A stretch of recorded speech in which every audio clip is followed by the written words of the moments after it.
The scariest team in baseball right now is by far the Seattle Mariners when they can actually hit. In this recent sweep of the Rangers, my biggest takeaways from these games, although I was not able to watch them in their entirety, is two-strike hitting.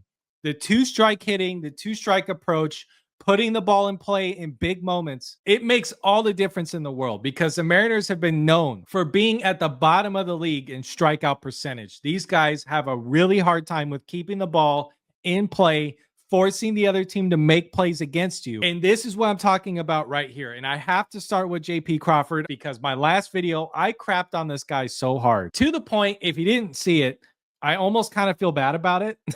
So I got to give him his flowers here. This was a huge moment for him. He's been heating up a little bit at the plate, even though I still don't like his swing very much. But in the bottom of the fourth inning, in a one-run game with 2 outs and 2 strikes, old JP Crawford gets out here 9.9 times out of 10. But he finds a way in a 2-strike count to get on top of a ball up out of the zone, a fastball, and flares it out just over the third baseman's head, extending the lead to 3-1. And as I've mentioned with JP Crawford specifically in the past, I've always felt like he's always getting underneath every single pitch, but he has been getting on top of the ball. And I got to give him credit for it, especially this. This is crazy. Not hard hit, but again, it goes to show that just putting the ball in play is always going to give you a chance. Another massive moment.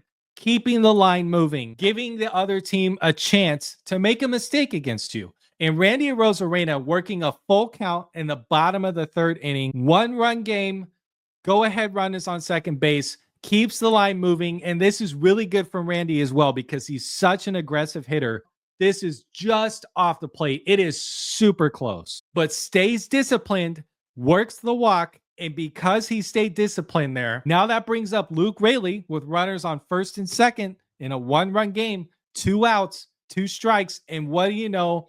They make a mistake. It looks like the pitcher and the catcher are not on the same page here. Maybe the catcher's expecting a breaking pitch, throws a fastball, whizzes by his head, banks off the backstop, gets way, way down the line, and it's far enough away to score that run on second base. This is huge. These are the types of things that, again, if you go back and you're a Mariners fan who's been watching this team for these first 16 games, how many times has Randy been striking out on these pitches? Look at this.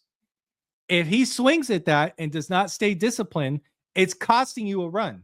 It makes the other team have to play perfect baseball against you when you don't make mistakes for them, when you put the ball in play, when you don't strike out. And what do you know it? The very next pitch, same inning, same at-bat, full count, 2 strikes, another runner on third base. Luke Raley takes a pitch way off the outside edge of the plate, goes the other way with it, another fastball. This is perfectly executed. Again, 2 strikes. With a pitch in that location, you can only hit it the other way or take it as ball 4. And he gets a perfect barrel on it, goes over the left fielder's head and scores another run. And it all comes back to just keeping the line moving, man. When this team plays good disciplined ball, you cannot beat this team. But I got to show you another huge moment. In the first inning, I think this is game 3. Jorge Polanco has been red hot, stays red hot. Another 0-2 count, 2-strike hitting, goes the other way with it. It's a base hit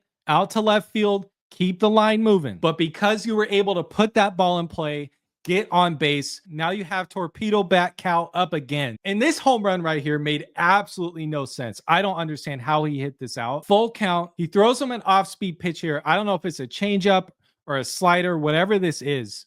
Gets out of the zone and manages to barrel that up out for a home run. And when you look at this swing, I don't understand how this left the field. It makes no sense. Look at this. It almost looks like a one-handed swing. Just barely gets down to that ball. And I was definitely one of the people that wanted some of the Mariners to try to torpedo bat, but I wasn't really fully convinced that it would help this much.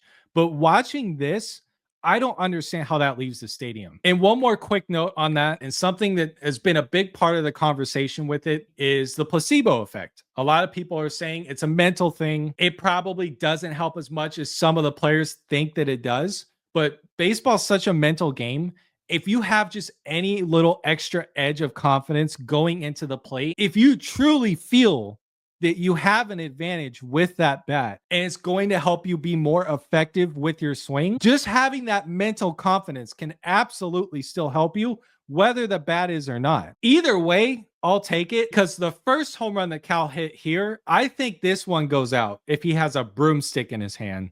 This is just a lobbed up slider. He absolutely nuked that ball. That is leaving the field no matter what bat he has in his hand. So I don't know. I don't know if the bat is really helping him like physically as much as we think it is. It could just be a mental thing. But either way, it comes back to just they're getting hot, man. If this offense stays consistent, they're going to be a problem. All right. And this play right here gives me some questions for Jorge Polanco. He hits a grounder over to the first baseman.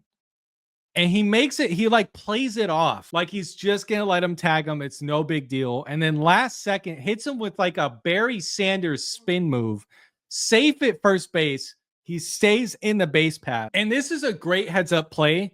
But my question is, you're telling me this guy is healthy enough to be hitting spin moves on first baseman, but he's not healthy enough to swing a bat right-handed? Can somebody explain this to me? It's a great play.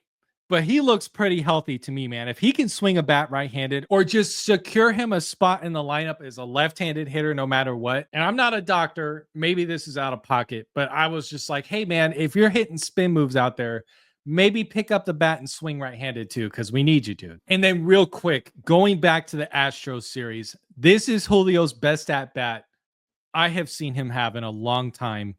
2 strikes. This is the bottom of the 9th inning. They had to find a way to win this game after the comeback. And Julio gets criticized so much, and some of it is very deserving, and I criticize him as well, but he's got to get his flowers for coming up huge in this spot with 2 strikes, bases loaded, takes a fastball off the outside edge, does the only thing you can do with a pitch located there is a perfect pitch, goes the other way with it for a double that ties the game. This was a massive moment for Julio. And this team right now, I promise you guys, if they just have just a little bit of consistency on offense, they don't have to be great. They don't even really have to be like a good MLB offense. They just have to be average, serviceable on offense. Mix that in with the pitching staff staying healthy and the bullpen keeps looking as good as they have been. Nobody in baseball can beat this team outside of like one team. The Dodgers might be the only team that can compete with the Seattle Mariners on their best day.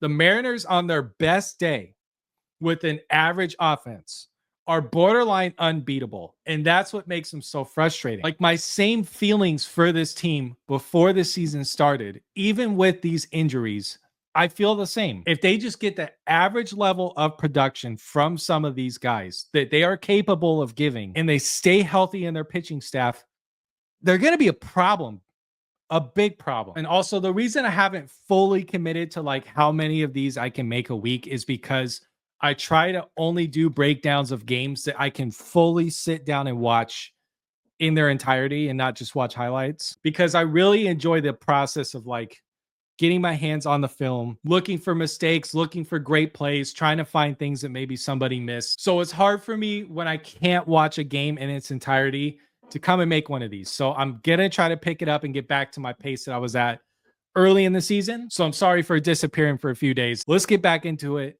Hopefully they keep this win streak going. Let's go.